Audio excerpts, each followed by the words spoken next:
What if women and girls could live free from violence and live out their full potential? What if we reimagined a world where every woman, where every girl is treated with dignity and justice?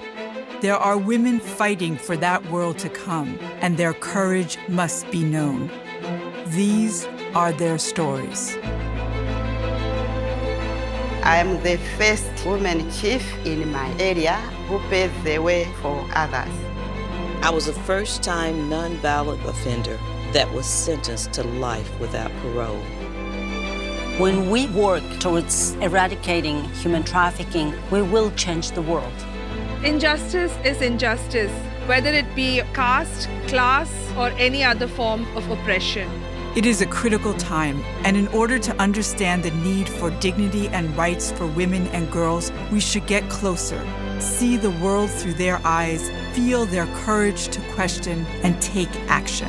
When you see a face, when you see another human being, that changes things.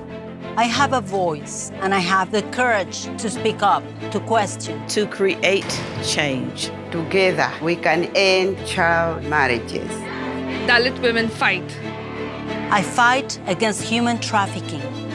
For 21 years, I never stopped fighting. It is time to come together and fight for a new narrative.